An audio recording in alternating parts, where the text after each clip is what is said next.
Hello and welcome to All About Brahmakumaris. I hope you have enjoyed the show as much as I have.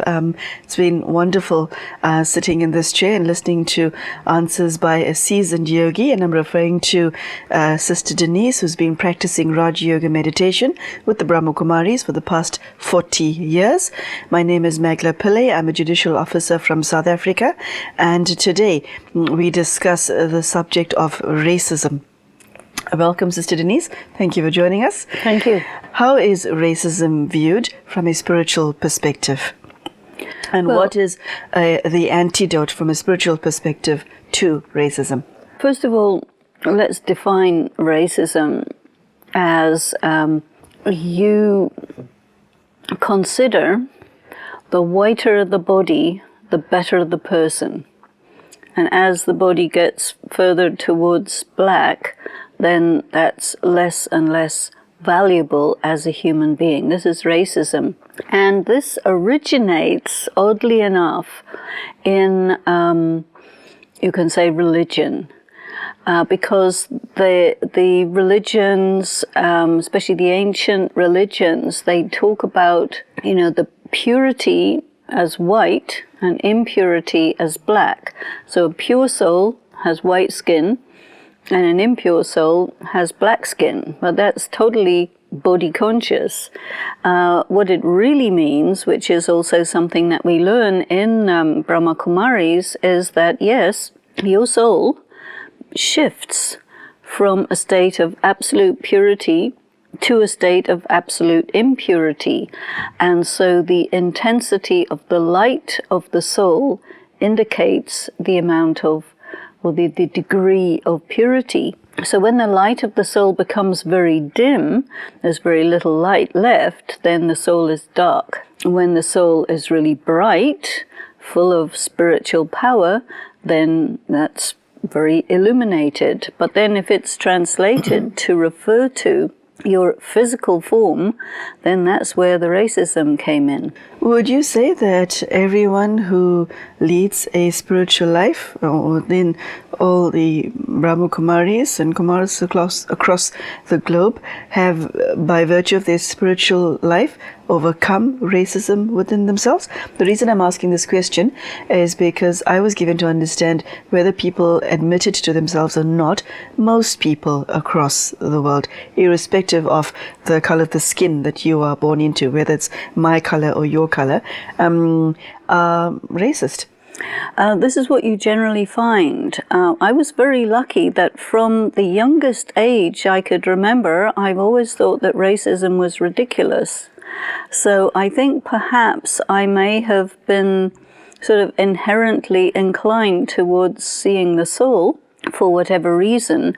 But I thought always, since early childhood, that it didn't make any sense. But it's very much part of the culture that you grow up in. Even in cultures where everyone is having dark skin, there's graduations between very dark and very light. And then in the Caucasian community, well, you have to be tall, thin, blonde, tan, and beautiful. So you have to be tan as well as blonde. Yes. So, in the sun, your pigment will make your skin go darker. If you're really, really white, that looks a little bit undercooked, you can say. Okay. And so different people have different take on it. But, say, for example, in South Africa, where you grew up, and I also visited South Africa, and the whole question of apartheid between the blacks, the coloreds, the whites, it was very much part of the culture, the Caucasian culture, Nazism in Germany. We are the blonde, beautiful, superior race. But the origin is that, yes, spirituality says, the more you are spiritual, the more you are bright. But that is not connected with the color of your skin. So you can have a person who's spiritually very bright in a dark skin, or someone who's spiritually very dark in a light skin, so it doesn't follow. Your skin color corresponds with your spiritual brilliance. So I think that part of the practice of Raj Yoga is to see the soul, and the body is your car, and cars come in different colors, and there's nothing inherently wrong with a black car, or especially white cars are better, they run better than black cars. No. Red cars are more visible, so if you don't want to be seen, you should have a dull-looking car. If you do want to be seen, have a red car or a yellow car. But this is our vehicle, and it just comes in different colors, probably more according to climate than anything else. Because if you have a very pale body, you won't do well where there's very strong sun. And also you find that people, when they shift around the planet, because the color of the body is a factor of pigmentation, so people who go to places where the sun is very weak, or there's like you go to the very far north, then you will find that your skin color will get lighter. And if you go to places where there's very intense sun, definitely it's going to go darker. Because the body will adjust to local conditions. There will be people watching this show who have been treated despicably because of their dark skins. And they unfortunately would be left with the legacy of pain, humiliation, trauma, neglect. All adjectives are applicable. It is exceptionally difficult to come back from that, as it is exceptionally difficult for somebody who's been violated as a child to come back from that. How does one heal from such pain? Because it is it started off being inflicted from the external, and at some point that human being, because of being treated so badly, started to think, I am nothing because I happen to be born with a black skin. How do you come back from that and heal? In spiritual teachings, it is said, like a spiritual law, do not give sorrow, do not take sorrow. So across the board, everybody knows do not give sorrow. It's there in all of the religions and traditions and so on. But do not take sorrow, you don't hear that. And this is really the problem, is that we have taken it in. And so in a spiritual practice, we're taught, you have to be seated on the seat of your self-honor. And your self-honor is determined by how you think of yourself and what you are. So I am a child of God, I am a soul, I have all the rights, I am loved, You start to really internalize that, and then the sorrow that had been taken in through your life, that will come up to the surface. And you remember earlier we were talking about resistance? Yes. Well, that's one of the resistances. That sorrow that you took in will come up from your subconscious to your conscious mind, and it will oppose these pure ideas about the self, and it will say, no, you're not. And you have to say, excuse me, yes, I am. So you have to deal with this resistance, and it's very helpful if you understand that it is there, something that was told to you by external moral authorities, parents, teachers, religious leaders, the media, people who are in positions of power. They give you this message, and initially you are shocked by it, but after a while you internalize it. So you accept it, and you say, yeah, they must be right, I must be wrong, And in that way, you betray yourself. And so we have to... That is such a weighty statement. You betray yourself. And so you have to come away from that, because eventually it doesn't really matter what the other people do or say, but what you do to yourself is the big thing to deal with. So we have to reverse the effect of having betrayed oneself.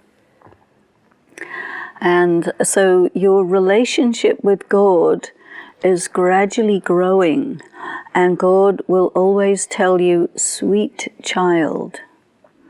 God will never make any reference to the color of your body. God will always address you as his sweet child, and will cherish you and care for you and restore to you your true, details of what you are and who you are. You're a pure soul, you're a loving soul, you have all the rights, you are mine, you're an actor.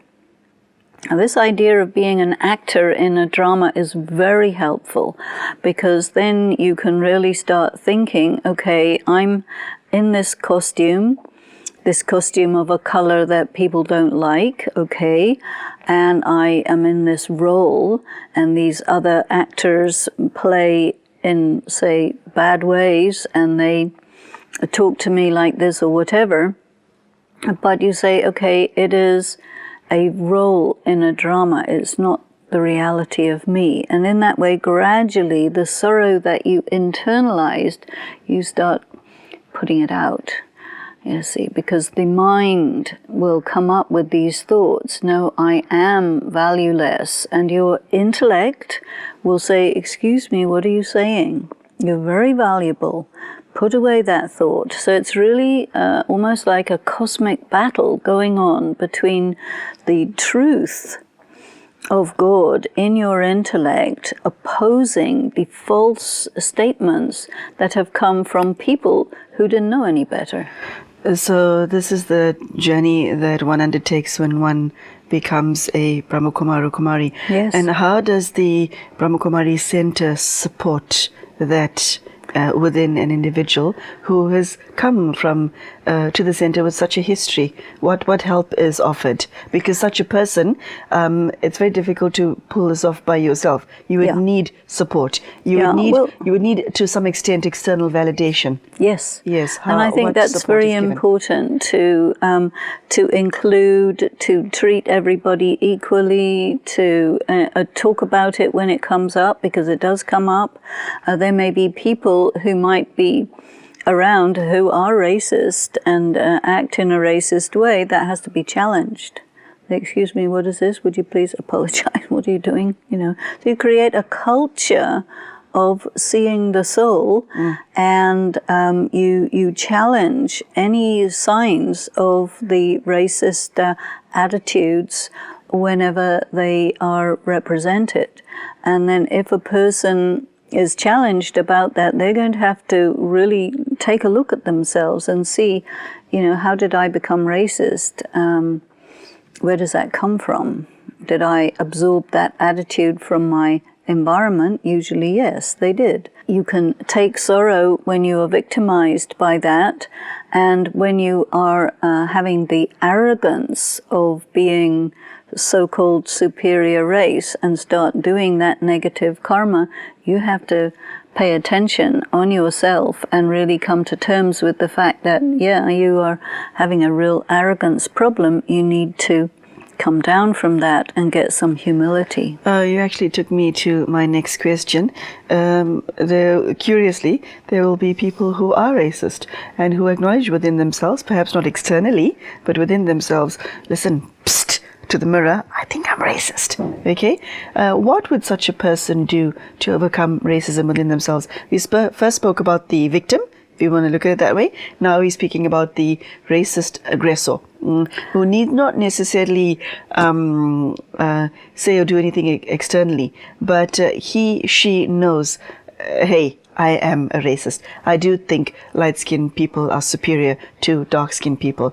If such a person, by some magic, is watching this program, or decides, I want to lead a spiritual life, how would such a person make that shift from there to there, or there to there?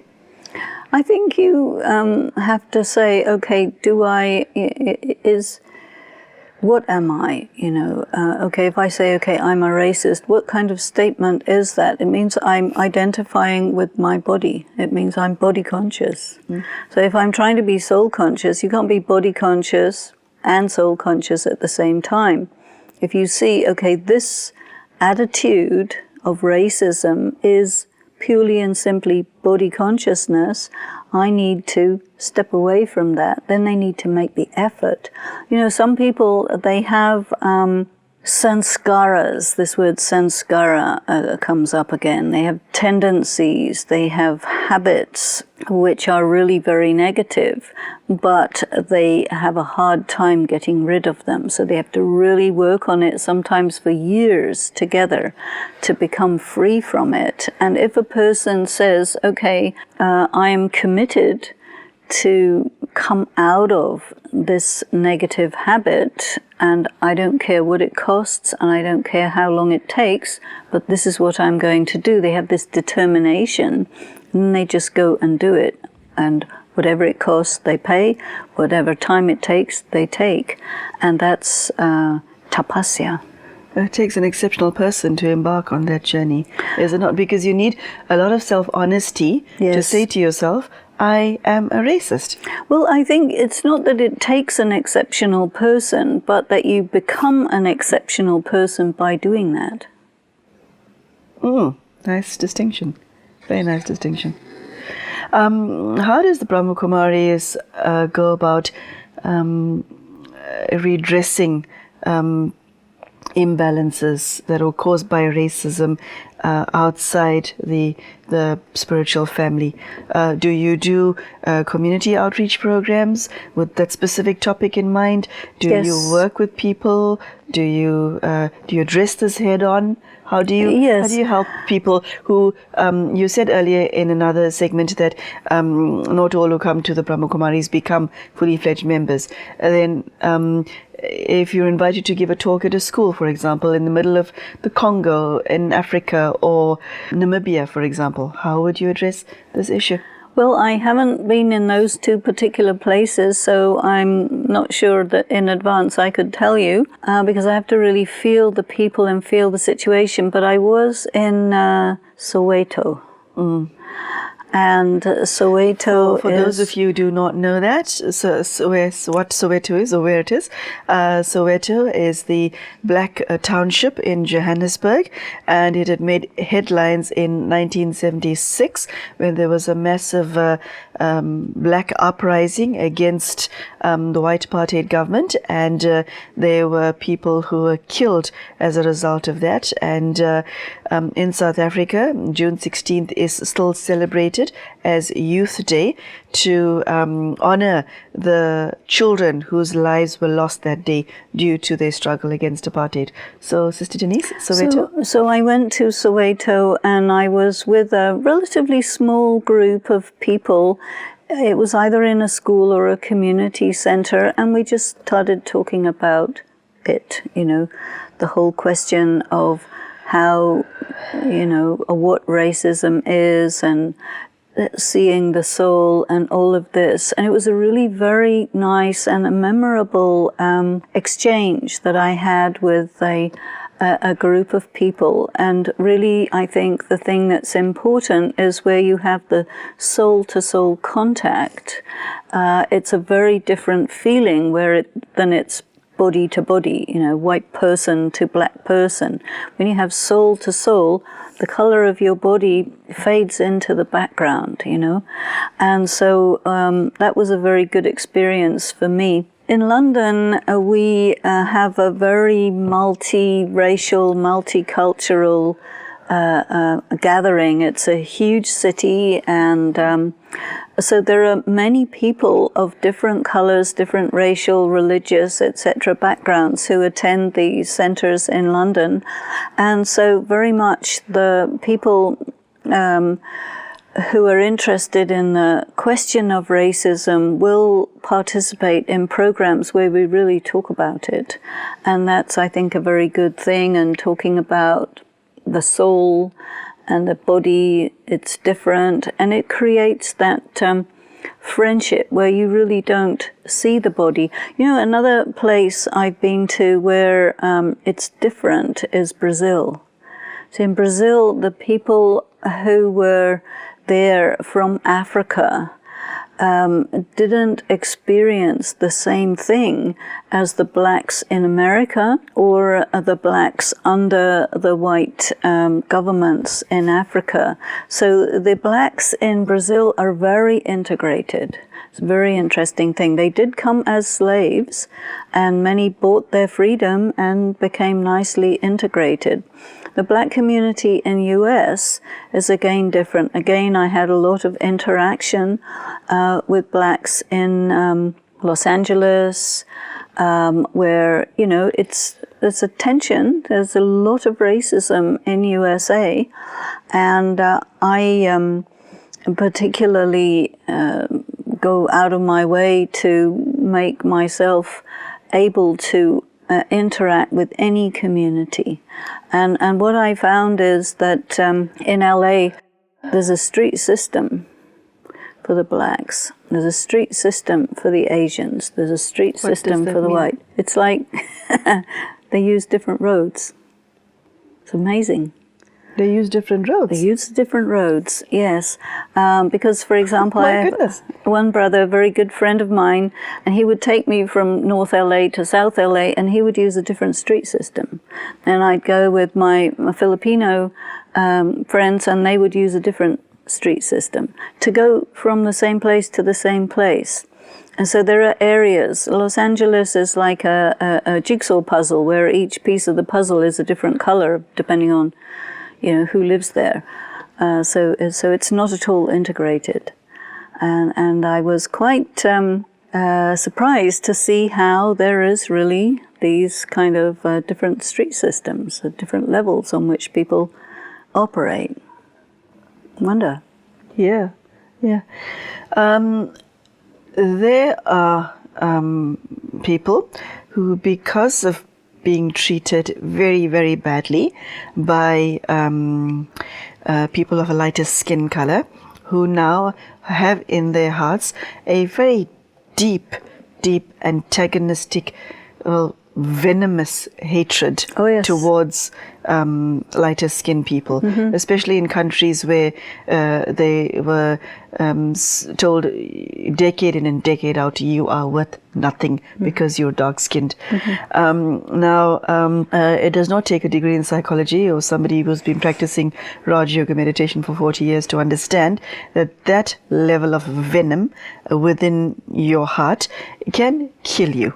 Okay, how would you help somebody who has been so poisoned, and who's spreading the poison to his children because of his own experiences?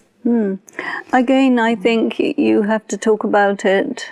You have to spend time so that they can, you know, people can know each other. There's a lot of reconciliation needed. There's a lot of, you know, pain that has to be grieved. One of the experiences I've had, not just only between black-white like this, but in the Balkans, where recently there was a war, very, very severe war, between Serbians, Croats, Slavs, all of this area, where people are all the same color. Some are Christian, some are Muslim, and the antagonism between different tribes, if you will, goes back a long, long way. And so the healing from those conflicts and the prejudice that was engendered through the reaction to all of the atrocities that took place, that takes a lot of time to heal. But I think that the spiritual component, the spiritual attitude, when you bring it in and you bring people together from different communities and really speak about it, that is a healing process. I see. So Denise, I find it very, very tragic and sad that the world has become such a place where people are treated with such malice and hate simply because their vehicles, as you so nicely put it, are different to other lighter vehicles. It is one of the most obvious illnesses of our times, and there has to be a cure. Well, to me, the cure is the consciousness, the change of consciousness, the change of vision, and it has to be done one person at a time. Because a person who is completely free from racism, they're influential. A person who's completely racist, they're influential. Which influence is more powerful? It depends on the individual. There you have it, a subject of racism, and specifically how spirituality offers an antidote to racism. I hope you found today's talk informative. I certainly did, and as usual, Sister Denise has left me with a lot of food for thought. If you watched today's show, I would ask you two things to ask yourself. Are you a victim of racism? And are you somebody who considers people to be inferior to you because of skin color? Whichever category you fall into, it's not cast in stone. Your attitude can change towards yourself and towards fellow men. This world belongs to all of us, and each person is entitled to their day in the sun, as it were, irrespective of their skin color.